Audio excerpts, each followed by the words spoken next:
अच्छा, मेरे YouTube channel talent zone में आपका हार्दिक स्वागत है।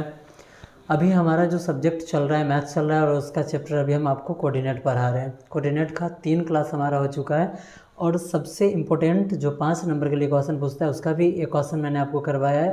अब इसका जो दूसरा टाइप मैं आपको करवाने वाला हूँ। इसमें है क्या, तो इसमें आपको त्रिभुज मिलेंगे और उसके त्रिभुज के भुजाओं के मध्य बिंदु आपको दिए जाएंगे और आपको त्रिभुज के शीर्षों का नियामक निकालना है। मैंने क्वेश्चन आज पहले से ही डाल रखा है। आइए थोड़ा क्वेश्चन की तरफ रुख करते हैं अपना। ये निर्देशांक ज्यामिति का 5 नंबर के लिए क्वेश्चन आता है। 5 नंबर में 2 टाइप के क्वेश्चन पूछे जाते हैं।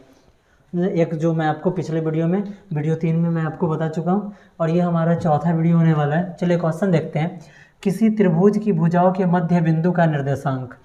कोई त्रिभुज है और उसके जो भुजाएं हैं उनके मध्य बिंदु का निर्देशांक 1,1, 2,-3 और 3,4 है। तो त्रिभुज के शीर्षों का निर्देशांक ज्ञात करना है।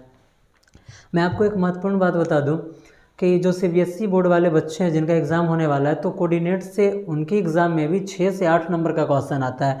तो आपके लिए भी ये क्वेश्चन बिल्कुल इम्पोर्टेंट है और आप बिल्कुल अंत तक इस क्वेश्चन में आप बने रहें। चलिए हम देखते हैं कि ये क्वेश्चन कैसे बनने वाला है। सबसे पहले क्या करना है हमें, सबसे पहले हमें एक त्रिभुज बनाएंगे।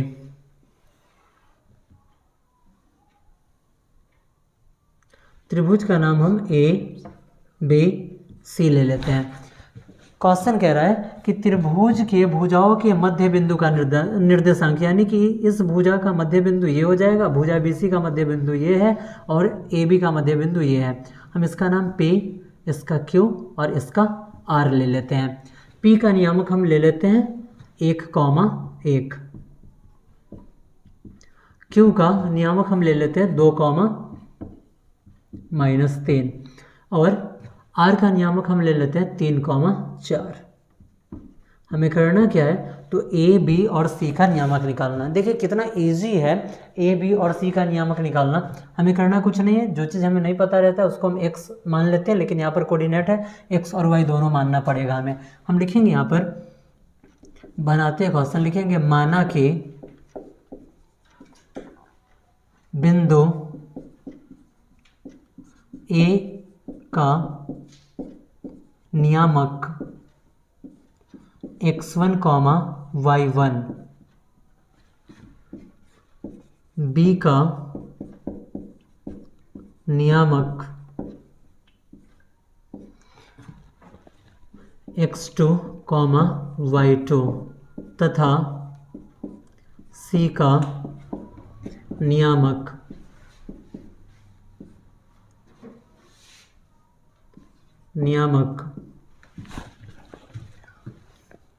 x3, y3 है। चलिए हमने इस तीनों बिंदु का नियामक मान लिया है, A का, B का और C का। A का नियामक हमने x1, y1, B का नियामक x2, y2 और C का नियामक हमने x3, y3 लिया है। अब हम किसी एक बिंदु पर चलते हैं, बिंदु P पर ही चलते हैं। लिखेंगे मध्य बिंदु P का नियामक। मैं आपको मध्य बिंदु के नियामक का फॉर्मूला पहले भी पढ़ा चुका हूँ। चलिए आज फिर से मैं यहाँ बगल में लिख देता हूँ फॉर्मूला इसका। x1 + x2/2, y1 + y2/2 होता है। आपको ये याद रखना है। अगर ये फॉर्मूला आपको याद है तब भी आपसे ये क्वेश्चन बन पाएगा, नहीं तो नहीं बन पाएगा। मध्य बिंदु P हमें निकालना क्या है, मध्य बिंदु P का नियामक। मध्य बिंदु P हमारे यहाँ है, हम यहाँ लिखेंगे मध्य बिंदु P का नियामक है 1,1 के बराबर में x1 का मान x1 है और x2 का मान यहाँ पर x3 हो जाएगा। तो लिखेंगे x1 + x3/2, यहाँ पर भी वैसे ही y1 + y3/2। चलिए ये x का कोऑर्डिनेट है, ये भी x का और ये y का, ये y का, बीच में बराबर है तो x वाला x वाले के बराबर और y वाला y वाले के बराबर। यानी कि हम यहाँ पर लिख सकते हैं 1 और किसी भी संख्या के नीचे आप अपने मन से 1 लिख सकते हैं, बशर्ते संख्या भिन्न में होना चाहिए, यानी कि बट्टा में होना चाहिए। अब यहाँ लिखेंगे x1 + x3/2 और कॉमा, फिर इस एक के लिए इसके नीचे भी हम 1 लिखेंगे कि बराबर में y1 प्लस y3/2। जब बराबर के दोनों तरफ संख्यात्मक मान हो तो हम यहाँ पर क्रॉस मल्टीप्लाई कर सकते हैं। 1 से x1 में मल्टीप्लाई करेंगे x1 प्लस 1 से x3 में, तो x3 के बराबर में 2 एकम 2, ये हमारा हो जाएगा इक्वेशन फर्स्ट, कॉमा 1 से जब हम यहाँ मल्टीप्लाई करेंगे 1 से y1 में, तो y1 प्लस 1 से y3 में, तो y3 के बराबर में 2 एकम 2, ये हमारा हो जाएगा इक्वेशन सेकेंड। अब लिखना है यहाँ पे पुनः पी का मध्य बिंदु पी का नियामक हम निकाल चुके हैं। अब मध्य बिंदु क्यू के पास हमें जाना है। लिखेंगे मध्य बिंदु क्यू का नियामक बराबर क्या, फॉर्मूला वही x1 plus x2/2 comma y1 plus y2/2। आगे बढ़ते हैं। मध्य बिंदु क्यू का नियामक है क्या, तो 2 -3 है। यहाँ लिखते हैं हम 2 -3 के बराबर में। अब क्यू के पास जाना तो हम बिंदु बी और सी पर जाएंगे। x1 यानी कि x2 और x2 x3 हो जाएगा। यहाँ पर हमें लिखना है x2 plus x3/2 comma y2 plus y3/2। आगे बढ़ते हैं। x का कोऑर्डिनेट है और ये भी x का, और ये y का कोऑर्डिनेट है, ये भी y का है। आगे जब हम बढ़ेंगे तो यहाँ पर हम लिखेंगे 2, जैसा कि मैंने यहाँ पर बताया कि अगर किसी भी संख्या को भिन्न में परिवर्तित करना हो तो उसके नीचे हम 1 लिख सकते हैं के बराबर में x2 प्लस x3/2 कॉमा -3, इसके नीचे 1 के बराबर में y2 प्लस y3/2। आगे बढ़ते हैं। 1 यहाँ पर भी यही काम आपको करना है जो कि आपने यहाँ पर किया है। बराबर के दोनों तरफ संख्यात्मक मान है तो क्रॉस मल्टीप्लाई। 1 से अगर हम इसमें मल्टीप्लाई करते हैं तो 1 से x2 में मल्टीप्लाई होगा x2 प्लस x3 के बराबर में 2 2 जा 4, ये हमारा हो जाएगा इक्वेशन थर्ड। और कॉमा यहाँ पर भी वही करना है, y2 प्लस y3 के बराबर में 2 3 6 माइनस में। अब यहाँ पर एक बार और लिखना है पुनः। अब हमें किस बिंदु का कोऑर्डिनेट निकालना है, आर का निकालना है। आर का निकालना है, लिखेंगे मध्य बिंदु आर का नियामक। फॉर्मूला आपका वही रहेगा क्या, तो x1 plus x2/2 comma y1 plus y2/2। चलिए मध्य बिंदु आर का नियामक है क्या यहाँ पे, तो 3 4। यहाँ हम लिखते हैं क्या, तो 3 4 के बराबर में x1 का मान x1 ही रह जाएगा, क्योंकि ये जो आर मध्य बिंदु है ए बी बिंदु के बीच में है, तो इसका कोऑर्डिनेट 10 का 10 है, x1 x2 y1 y2। यहाँ हम वही लिखेंगे, क्या लिखेंगे, x1 plus x2/2 comma y1 plus y2/2। आगे बढ़ते हैं। जैसा कि मैंने आपको ऊपर भी बताया, दो बार बता चुका हूँ मैं आपको, 3/1 कैसे, तो 3 है, किसी भी संख्या के नीचे हम 1 लिख सकते हैं कब, जब हमें उसे भिन्न बनाना हो। और यहाँ पर x1 प्लस x2/2 कॉमा 4/1 के बराबर में y1 प्लस y2/2। चलिए उधर चलते हैं, स्पेस कम है तो स्पेस यहाँ पे कम है। बराबर के दोनों तरफ अगर संख्यात्मक मानो तो वही कहानी करना है, आपको क्रॉस मल्टीप्लाई करना है। चलिए देखिए आप इधर, जब 1 से x1 और x2 में मल्टीप्लाई करेंगे तो x1 प्लस x2 के बराबर में 3 दूनी 6, ये आपका हो जाएगा इक्वेशन फिफ्थ। और कॉमा यहाँ पर भी वही करना है, 1 से अगर y1 y2 में मल्टीप्लाई होता है तो y1 प्लस y2 के बराबर में 2 चौका 8, यहाँ पर ये आपका इक्वेशन हो जाएगा 6। अब हमें करना क्या है कि टोटल x वाले इक्वेशन को एक जगह ऐड करना है और टोटल y वाले इक्वेशन को एक जगह। अब देखिए x वाले इक्वेशन कौन कौन सा है, फर्स्ट है, थर्ड है और फिफ्थ है। यानी कि हम लिख सकते हैं कि समीकरण 1, 3 एवं 5 को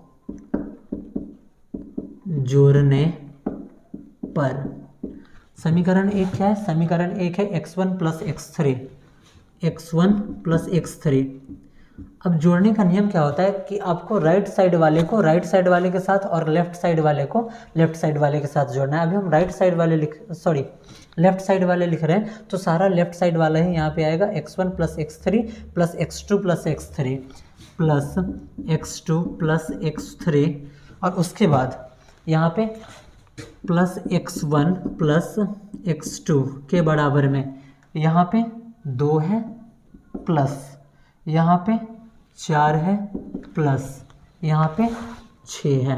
चलिए अब यहाँ देखिए x1 और x1 2x1 प्लस x2 और x2 2x2 और x3, और यहाँ पर x3 है 2x3 के बराबर में 6 4 10 2 12।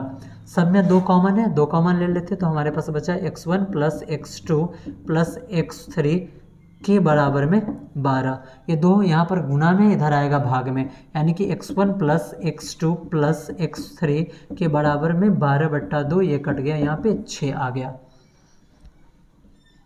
6, यानी कि हमारे पास आया x1 plus x2 plus x3 के बराबर में 6। सबसे ध्यान देने वाली बात अभी है, कैसे है, चलिए अब करना क्या है। तो ये जो हमारा समीकरण आया 6 तक तो हमारे पास आ चुका है। अब इसको हम लिख देते हैं, कौन सा इक्वेशन, 7 लिखेंगे। समीकरण 7 में से क्रमशः 1, 3 तथा 5 को घटाने पर समीकरण 7 क्या है, समीकरण 7 यहाँ पर है x1 plus x2 plus x3 के बराबर में 6। सबसे पहले इक्वेशन फर्स्ट को घटाइए। इक्वेशन फर्स्ट क्या है, x1 plus x3, x1 plus x3 के बराबर में क्या है, 2 है। माइनस करते हैं, क्रॉस x2 का मान आ गया यहाँ पे, 6 में से 2 जाएगा 4, लिखेंगे पुनः x1 plus x2 plus x3 के बराबर में 6। समीकरण 1 को हम घटा चुके, अब किसको घटाना है, 3 को। समीकरण 3 क्या है, x2 प्लस x3 बराबर 4, x2 प्लस x3 के बराबर में 4। आइए माइनस करना है, इसको अगर हम क्रॉस करते हैं तो हमारे पास बचता है x1 के बराबर में 6 से 4 गया, बचा 2। अब लिखेंगे पुनः एक बार और। करना क्या है आपको, वही x1 plus x2 plus x3 के बराबर में 6। 1 3 को घटा चुके, घटाना है 5 को। 5 क्या है, तो x1 प्लस x2 के बराबर में 6, x1 प्लस x2 के बराबर में 6। आइए इसको माइनस कीजिए, बचा क्या, x3 के बराबर में 0।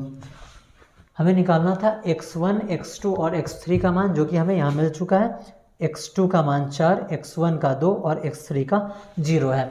अब करना क्या है, देखिए इतना बड़ा अगर हम कहानी फिर से रचते हैं y के लिए भी, तो फिर हमें इतना काम करना पड़ेगा, यहाँ से यहाँ तक काम करना पड़ेगा। अब देखिए आपके पास एक सिमिलर चीज़ क्या है, हमने लिखा है कि समीकरण 1 3 5 को जोड़ने पर, तो यहाँ पर x1 भी 2 बार आया, x2 भी 2 बार आया और x3 भी 2 बार आया। और फिर हमने क्या किया कि समीकरण के राइट साइड वाले को एक जगह हमने ऐड कर दिया है। सेम काम यहाँ पर हम करेंगे। अब करना क्या है, अब लिखेंगे समीकरण, छोड़ा हमने किस किस को है, 2 को, 4 को और 6 को।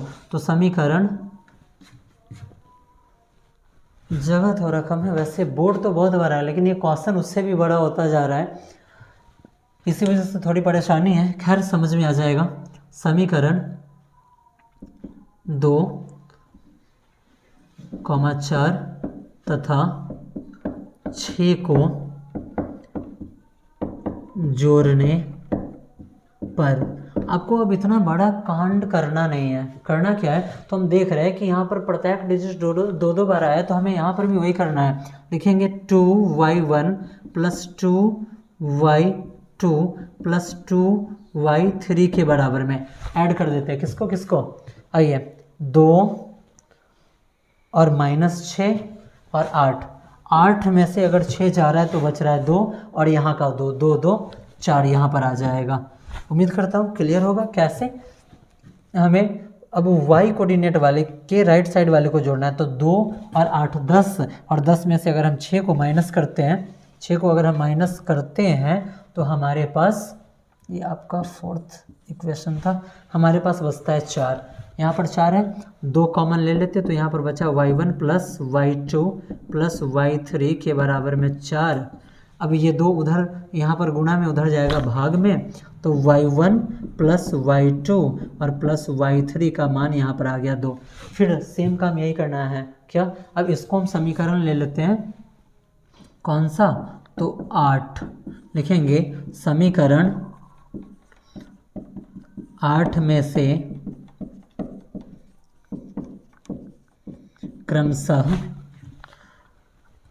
2 4 6 को घटाने पर 2 4 तथा 6 को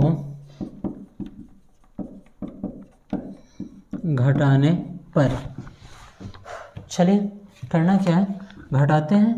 y1 plus y2 plus y3 के बराबर में 2 है। घटाना किसको है, तो घटाना है समीकरण 2 को। समीकरण 2 हमारा है क्या, y1 प्लस y3 बराबर 2। y1 प्लस y3 के बराबर में 2, हमें करना क्या है, माइनस करना है।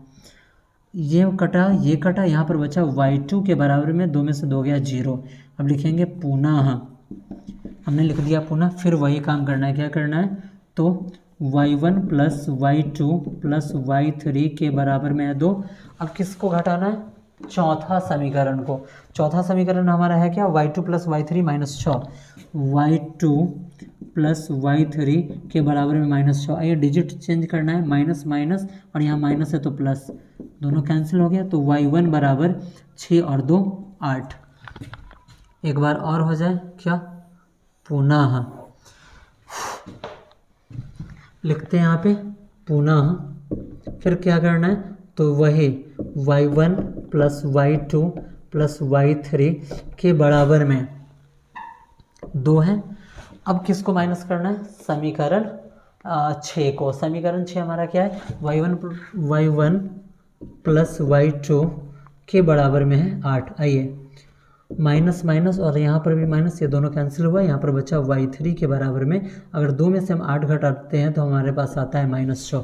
सारा कोऑर्डिनेट हमें मिल गया है। अब चलिए, अब सिर्फ लिखना है अतः बिंदु ए बराबर, ए के बराबर में हमने क्या लिया था, x1 कॉमा y1 के बराबर में x1 का मान हमें क्या मिला है, आइए x1 का मान हमें मिला है 2, कॉमा y1 का मान हमें मिला है 8। b बराबर x2 कॉमा y2 के बराबर में x2 का मान हमें मिला है x2 का 4, कॉमा y2 का मान, y2 का मिला है 0। और उसके बाद अब c बराबर x3 कॉमा y3 के बराबर में x3 का मान 0, कॉमा y3 का मान -6 है। अतः बिंदु a बराबर ये, b बराबर ये और c बराबर ये त्रिभुज ए बी सी के शीर्ष होंगे। आपका क्वेश्चन बन के रेडी है, यही आपका कोऑर्डिनेट होगा। देखिए क्वेश्चन बहुत बड़ा है, तो 5 नंबर आपको ऐसे ही तो मिल नहीं सकता है, मेहनत तो आपको भी करना पड़ेगा। सारा क्वेश्चन मैंने यहाँ पूरा डिटेल में समझा दिया है। अगर ये क्वेश्चन बनाया जाए, अगर एग्ज़ाम में आता है तो 2 पेज से कम में तो बनने वाला है नहीं, और जब तक आप मेहनत नहीं करेंगे ये क्वेश्चन आपसे बनने वाला भी नहीं है। इसीलिए पूरा क्वेश्चन सेट है, आपको सिर्फ ध्यान रखना है कि हमें करना क्या है। क्वेश्चन में ऐसा कुछ है नहीं कि इसमें आपको ज़्यादा मेहनत करना पड़ेगा, सिर्फ आपको समझना है। उम्मीद करता हूँ कि आपको समझ में आ गया होगा, और इसी के साथ मैं अपना कोऑर्डिनेट आज समाप्त कर रहा हूँ। और ये जो कोऑर्डिनेट आपको पढ़ाया गया है, ऑब्जेक्टिव और सब्जेक्टिव की बात करें तो 2 2 4 और 4 8, 8 5 13। अगर हम कहें कि 10 से 15 नंबर के बीच अगर यहाँ से क्वेश्चन आ रहा है तो मैं कुछ भी गलत इसमें नहीं बोल रहा हूँ। और अगर आप चाह रहे हैं कि ये 10 से 15 नंबर आपका हो तो आप चारों वीडियो देखें, गौर से देखें, और अगर आप कोई भी मॉडल सेट लिए हुए हैं तो आप उसका अभ्यास करें। अभी एग्ज़ाम में टाइम है, निरंतर आप अभ्यास करते रहें। और अब हमारा जो अगला चैप्टर होने वाला है, अब अगला चैप्टर हमारा एपी यानी कि अर्थमेटिक प्रोग्रेशन, समांतर श्रेणी होने वाला है। वहाँ से भी लगभग 10 नंबर के आसपास का क्वेश्चन आता है। मैं सिर्फ आपको गिना चुना चैप्टर ही पढ़ाऊँगा, और वही चैप्टर मैं पढ़ाने वाला हूँ जहाँ से एग्ज़ाम में 100% क्वेश्चन आते हैं, और उसी से आपका पूरा बेड़ा पार लग जाने वाला है। चलिए फ़िलहाल तब तक के लिए यही आपके सामने क्वेश्चन है, देखिए इसको और ट्राई कीजिए। मिलते हैं फिर अपने अगले वीडियो में जिसमें मैं आपको एपी पढ़ाने वाला हूँ।